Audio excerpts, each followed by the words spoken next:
So the most important conversation you'll ever have is the one you have with yourself. You wake up with it, you walk around with it, eventually you'll act on it. And my self-talk was the most disgusting self-talk of all time. So the sewer of my mind, like I said, you have to go back in there and fix things. A lot of us are afraid, like right now, 20 years ago, you wouldn't have found me on this show. I was too embarrassed to tell you I stuttered, I lied, all these different things, getting beat up, getting bullied, whatever happened. But that's where the true transformation starts to happen. When you can look at people, anybody, thousands of people, one person, and say, hey, this is who I am. And this is where I have to fix myself. And this is where it really happened. I thought it happened when I was in, 19, 18 years old trying to pass this military test. It happened here when I was almost 300 pounds spraying for cockroaches, making $1,000 a month. And, people called me dumb. My dad called me so many things, it's not even funny. Being beat just stripped me of all self-esteem. This is when I realized I was alone on this earth. I have God alone on this earth, and I have to fix everything. So this is where I started to develop an indestructible mental toolbox. So I came home one night after spraying for cockroaches, and literally I was praying at Steak and Shake, and I would go across the street to 7-Eleven. I had a 45-minute commute home. So I worked from 11 o'clock at night to 7 o'clock in the morning. Okay. I had a 45-minute commute home. And my stop would be, Steak and Shake, chocolate milkshake, across the street, 7-Eleven, box of mini chocolate donuts, and I would eat that on the way home. When I come home, I turn the TV on, I take my shake because the box of donuts they were killed. Go back to the back, turn the TV on, and take a shower. Listen to the TV while I'm taking a shower. This day I heard these guys on the TV talking about Navy SEAL, toughest, class 224. So I heard stuff about Navy SEALs. These are the baddest of the baddest. So I come out, and I'm watching this show while I'm drinking my shake. And when you're watching the show of guys who are putting out there, and they're quitting left and right, can't handle it. They're going through Hell Week. They show them going through first phase, second phase, third phase, and they're dropping like flies. I looked in this one guy's eyes who was ringing the bell to quit, to put his helmet down out of Navy SEAL training, and I saw myself. And I saw what everybody said I was going to be, which was nothing. What I said I was going to be, that conversation you have, that's who I was. So that's why I lied to people to tell them a different version of the truth. Sure. I had to make all those lies reality. I had to make them real. I had to become a real person.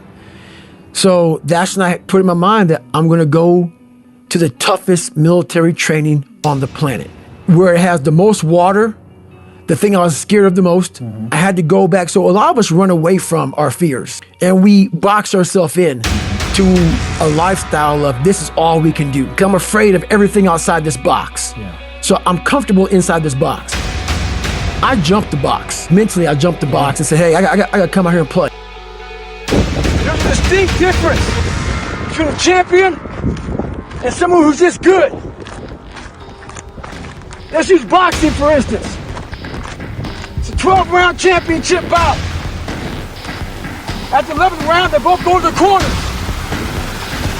Someone that's good sits there and thinks to himself, I have given everything I have. Hopefully, I can get through the 12th round. A champion, he sits in that corner while all of his people are talking to him. He in here, all he's thinking about is, I have to find what I haven't given. It's that mentality that truly separates the champions from who are just good. Stay hard.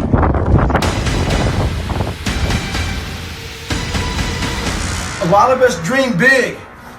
You should dream big. Dreaming big is important.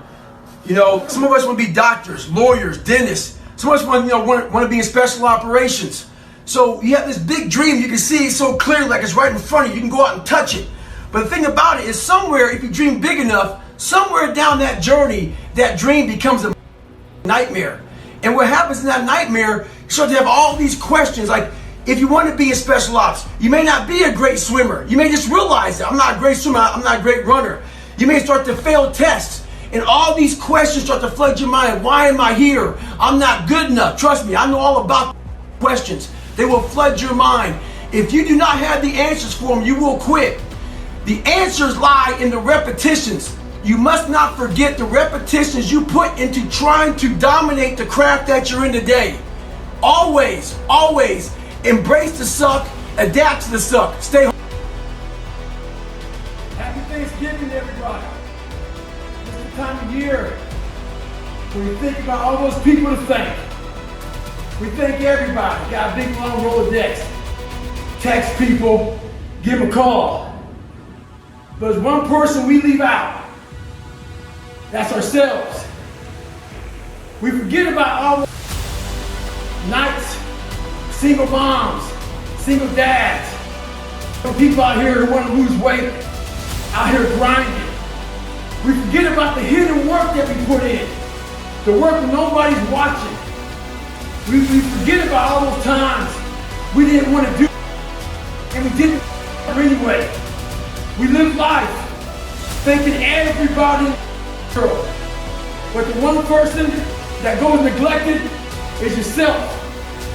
Make sure you thank yourself. Stay hard. And you know how you take a shower, you have a wash rag and a cloth, and you're sitting there and you're just lathering up, and before you hang the rag up, you want to get all the water to come on it, and get it all the suds out of it. You want to wring it out, and you want to hang it up. So my big thing is, when I live my life, I want to make sure that when I'm dead and gone, that I wring that wash rag out, and that wash rag is my soul.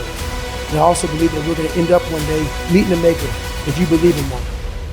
And I believe that Maker knows everything about you. Everything about you. He knows I was going to be here and talking to you. He knows everything. But you also have a choice to make. You have a choice to make. We have choices. And the one thing that scares me to death in my life is getting to heaven and not being what I was supposed to be. And I believe that God has a chart, and he looks at the chart and he puts it in front of you when you get to heaven. He says, hey, this is what you're supposed to be. And one of my biggest fears in life was to see that chart and not have every block checked off.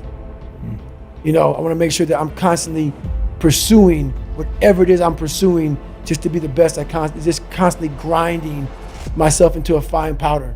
But doing it in a smart way. Like I talked about, you can constantly grind yourself into a point where you're just sick. There's a happy medium of grinding. So that's my purpose now, to continue to push myself so others can see what is possible.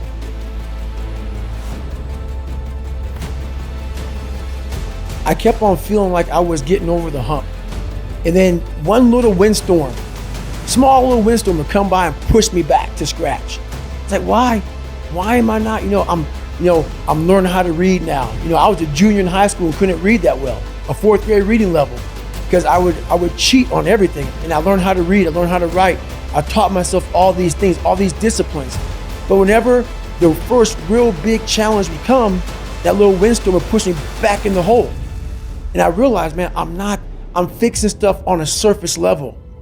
I'm all surface, man. I'm not going deep into the cellar of my mind and fixing the foundation of my soul.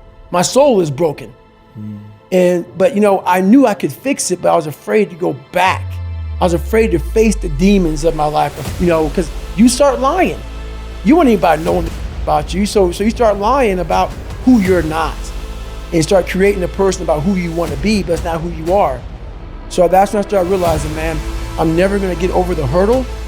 I'm always going to live on a surface level until I go deep into the sewer of my mind to figure out and face all of these different demons. That's hard. It's hard. We all like social media. We all like everybody to see us for who we want to be. That's why we post beautiful things about us. That's not going to fix you. So I realized that, and that's when I started going back. So I was about 24 years old, and I went from 175 to almost 300 pounds. And that's when I sat down on my couch and realized we got to go back. And it started with me going back to my father. So we left when I was 8 years old.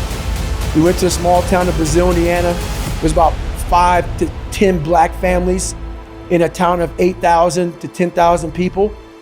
And there was a big hub of Klansmen that lived in Center Point, Indiana. And I talk about that in the book. So the Klan marched on the 4th of July parade in 1995 in Indiana. So when you come from a messed up foundation like I did in Buffalo, New York, where my dad beat me senseless, and now I have that messed up foundation, and now I'm here being the only black person. I call it the only in my book, being the only black person. My mom's working 3 jobs. We're living in a $7 a month place. She's never at home. So it's not like I had some mentors coming in to help me.